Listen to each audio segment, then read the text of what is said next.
زندہ ہو، رمضان آ رہا ہے، روزے کا شوق ہو. دیکھو جب مہمان آنے والا ہوتا ہے نا گھر میں، تو گھر والے اس کا انتظار بھی کرتے، خوشیاں بھی ہوتی ہیں، تیاریاں بھی ہوتی ہیں، تذکرے بھی کرتے، مہمان آ رہے ہیں.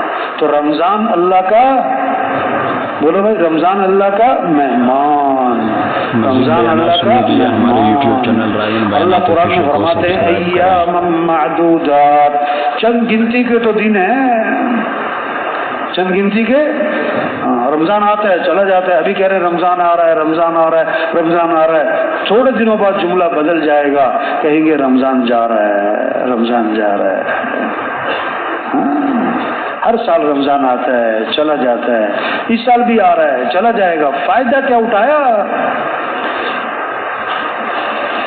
ایک حدیث میں آتا ہے اگر لوگوں کو پتہ لگ جائے رمضان کی کیا قدر و قیمت، رمضان کا کیا اجر، کیا ثواب، کیا فضائل، کیا برکات، تو لوگ تمنا کریں گے کہ پورا سال ہی رمضان رہا کرے.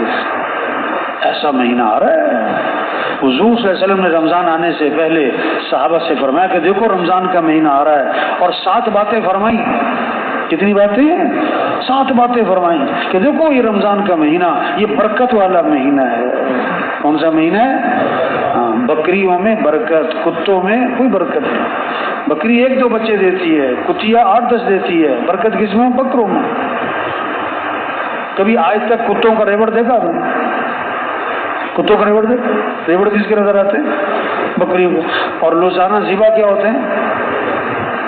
برکت ہے. اس میں کیا ہے؟ آج لوگ پیسہ چاہتے ہیں، برکت نہیں چاہتے، زیادہ ہو جائے، زیادہ پیسہ آ جائے. نہیں، برکت والا، زندگی میں برکت، وقت میں، جان میں، صحت میں، گھر برکت. یہ برکتیں سمیٹنے کا مہینہ آ رہا ہے. کس کا مہینہ؟ برکت ہے. جب برکت ہوگی تھوڑے وقت میں زیادہ کام، تھوڑے پیسے سے زیادہ کام.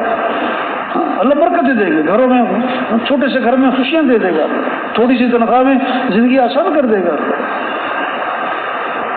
تو یہ برکت والا مہینہ ہے. دوسری بات فرمائی اللہ اپنے بندوں کی طرف متوجہ ہوتے ہیں. جب اللہ بندوں کی طرف متوجہ ہیں تو بندوں کو بھی اللہ کی طرف کیا ہونا چاہیے؟ کیسی عجیب بات ہے، اللہ تو بندے کی طرف متوجہ ہو گئے اور بندہ اللہ کی طرف متوجہ ہی نہیں ہے. آپ کسی سے بات کریں اور وہ ادھر دیکھ رہا ہو، آپ بات کرو گے دوبارہ اس سے؟ تیسری بات، اللہ اپنی رحمت خاصہ نازل فرماتے ہیں. رحمتیں سمیٹو، رحمتیں لوٹ لو، رحمتیں جمع کر لو. چھوٹے چھوٹے ہوتے تھے نا، اولے پڑھتے تھے نا، کبھی اولے پڑھتے تھے تو سارے بچے کیا کرتے تھے؟ وہ اولے جمع کرتے، اولے جمع کر رہے ہیں، بچے تھے. تو رمضان میں اللہ کی رحمتیں کیا؟ رحمت خاصہ نازل ہو رہی، تو کیا کرو؟ ان رحمتوں کو سمیٹ لو، جمع کر لو. چوتھی بات فرمائی اللہ بندوں کی دعاؤں کو قبول فرماتے ہیں. مانگنے کا مہینہ ہے، کس سے مانگو؟ روزے دار کی دعائیں کیا ہوتی ہیں؟ قبول ہوتی ہیں. سحری کا وقت مانگو، افطاری کا وقت مانگو، مانگو اللہ سے، مانگو اللہ سے، اللہ خوش ہوتے ہیں. ایک حدیث میں آتا ہے جب رمضان کا مہینہ شروع ہوتا ہے اللہ عرش اٹھانے والے فرشتوں سے فرماتے ہیں اپنی اپنی عبادت چھوڑ دو، اب تمہارا ایک ہی کام ہے کہ روزے داروں کی دعاؤں پر آمین کہتے رہو. روزے داروں کی دعاؤں پر آمین. مانگنے کا مہینہ ہے بھائی، دعاؤں کا مہینہ ہے. آدھا گھنٹہ، پونا گھنٹہ، 20 منٹ ہر نماز کے بعد مانگو، ہر نماز کے بعد مانگو. سحری میں آدھا گھنٹہ مانگو، افطاری میں آدھا پونا گھنٹہ مانگو. سارے مسئلے کون حل کر دے گا؟ اللہ حل کر دے گا. اللہ سے مانگو، ساری پریشانی اللہ دور کر دے گا. پانچویں بات فرمائی اللہ بندوں کی خطاؤں کو معاف فرماتے ہیں. خطاؤں کو، ہم سے تھوڑی کمیاں ہوتی ہیں کہ زیادہ؟ تو یہ غلطیاں تھوڑی ہے کہ زیادہ ہیں؟ اور یہ مہینہ آ رہا ہے کس کا؟ معافی مانگو. اس لیے شب قدر جیسی رات میں بھی کیا دعا سکھائی کہ یوں کہو اللہم انک عفو تحب العفو فاعف عنی. اللہ تو معاف کرنے والا ہے، معافی کو پسند فرماتا ہے. اللہ تو مجھے کیا کر دے؟ معاف کر دے، معاف کر دے. اللہ کو پسند ہے بندہ معافیاں مانگے، بندہ کیا کرے؟ معافیاں مانگے۔ چھٹی بات، اللہ فرشتوں کے سامنے فخر فرماتے ہیں کہ دیکھو دیکھو میرا بندہ بھائی دن میں روزہ رکھ رہا ہے، گرمی ہے روزہ رکھ رہا ہے، اتنا لمبا دن ہے روزہ رکھ رہا ہے، کھانا سامنے نہیں کھاتا ہے، پیاس لگی ہوئی پانی سامنے کوئی دیکھ نہیں رہا نہیں پیتا ہے، میری وجہ سے اللہ فخر فرماتے ہیں دیکھو رات کو تراویح پڑھ رہا ہے، قیام ہے، رکوع ہے، سجدے ہیں، واہ واہ۔ ساتھی بات فرمائی اللہ تمہارے تنافس کو دیکھتے، نیکیوں میں ایک دوسرے سے آگے بڑھنا، یہ اس کا مہینہ آ رہا ہے، اعمال کی دوڑ لگے، اعمال کا شوق پیدا ہو، نیکیوں میں دوسرے سے آگے بڑھنا، گھروں میں، بچوں میں، بچیوں میں، رشتہ داروں میں، دوستوں میں مقابلہ چلے، اعمال کا، اتنے اعمال میں اتنے کروں، اتنی نماز نفل میں اتنے پڑھوں، اتنے قرآن میں اتنے قرآن پڑھوں، اتنا، یہ اللہ کو اپنی نیکی دکھلاؤ، اللہ کو کیا دکھاؤ؟ ہاں آگے بڑی سخت بات فرمائی آپ صلی اللہ علیہ وسلم نے فرمایا بد نصیب ہے وہ شخص جو اس مہینے میں بھی اللہ کی رحمت سے محروم رہ جائے۔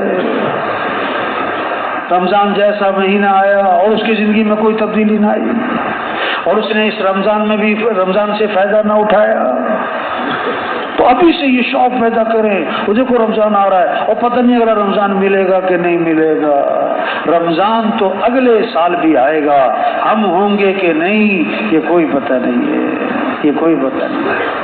کتنے پچھلے رمضان میں تھے اور اس رمضان میں نہیں ہیں، اور کتنے اس رمضان میں ہوں گے اور آئندہ رمضان میں پتہ نہیں کس کس کا آخری رمضان۔ یہ محنت ہے کہ شوق پیدا ہو جائے نماز کا، روزوں کا، قرآن کا، ذکر کا شوق، کیا مالدار بننے کا شوق اور دیندار بننے کا شوق ہونا چاہیے۔ کیا شوق ہونا چاہیے؟ اب بتاؤ اس وقت عام طور پر لوگوں کو مالدار بننے کا شوق ہے کہ دیندار بننے کا؟ یہ محنت ہو رہی کہ دین کا شوق، اعمال کا شوق، قرآن کا شوق، ذکر کا شوق، دعاؤں کا شوق، تہجد کا شوق، نوافل کا شوق، سجدوں کا شوق، رکوع کا شوق، قیام کا شوق، اللہ کے سامنے کھڑے میں لمبا قیام، لمبا رکوع، لمبا سجدہ، لمبی دعائیں، تلاوت ہو رہی، 1 سپارہ، 2 سپارے، 3 سپارے، 4 سپارے، تسبیح ہو رہی، کلمہ پڑھ رہا ہے، درود شریف پڑھ رہا ہے، استغفار پڑھ رہا ہے۔ ہاں یہ شوق پیدا ہو جائے، یہ کیا ہو جائے؟ اس سے زندگی آسان ہو جائے گی، زندگی کیا ہو جائے گی؟ حضور صلی اللہ علیہ وسلم فجر کی نماز کے لیے تشریف لے جا رہے ہیں، حضرت جویریہ رضی اللہ عنہا مصلی پر بیٹھی ذکر کر رہی ہیں اور آپ چاشت کے بعد آئے، کم از کم 2.5-3 گھنٹے، کم از کم 2.5-3 گھنٹے بعد واپس آئے تو حضرت جویریہ رضی اللہ عنہا اسی طرح مصلی پر بیٹھی ذکر کر رہی۔ اتنا لمبا ذکر کب کرے گا آدمی؟ جب اللہ سے تعلق، جب اللہ سے محبت، جب دنیا کی بے رغبتی، جب آخرت کی فکر، جب جنت کا شوق، اعمال کا مزاج، اعمال میں حلاوت، پھر اتنا لمبا ذکر۔ آپ نے پوچھا کہ جویریہ میں جب سے گیا ہوں اس وقت سے اب تک ذکر کر رہی ہو؟ عرض کہ جی ہاں، اس وقت سے اب تک میں ذکر کر رہی ہوں کہ فضا بن جائے، یہ کیا بن جائے؟ فضا بن جائے۔ اب حضور صلی اللہ علیہ وسلم کو پتا تھا کہ سب نے اتنا لمبا ذکر کوئی نہیں کرنا، آپ نے فرمایا دیکھو میں نے تمہارے بعد 4 کلمات 3 مرتبہ کہے، اس کا اجر تمہارے صبح سے اب تک کے ذکر سے بھی زیادہ ہے۔ وہ کیا ہے؟ سبحان اللہ وبحمدہ عدد خلقہ ورضا نفسہ وزینۃ عرشہ ومداد کلماتہ۔ سبحان اللہ وبحمدہ عدد خلقہ ورضا نفسہ وزینۃ عرشہ ومداد کلماتہ۔ سبحان اللہ وبحمدہ عدد خلقہ ورضا نفسہ وزینۃ عرشہ ومداد کلماتہ۔ اس کا اجر تمہارے صبح سے اب تک کے ذکر سے کیا ہے؟ زیادہ۔ یہ شوق بن جائے، جو مزہ آتا ہے نا آج کل لوگوں کو، گلاب جامن، برفی اور جناب کیا ہے، زردہ، بریانی، پلاؤ، کیوں جی؟ نام سن کے منہ میں کیا آ رہا ہے؟ پانی آ رہا ہے. ہمیں یہ مزہ کس میں آئے؟ قرآن میں آئے، ذکر میں آئے، سجدوں میں آئے. کس میں آئے؟ درود شریف پڑھنے میں کیا ہے مزہ؟ درود شریف پڑھنے میں. حضور صلی اللہ علیہ وسلم نے فرمایا جو کثرت سے درود شریف پڑھے گا جنت میں اسے میرا پڑوس ملے گا.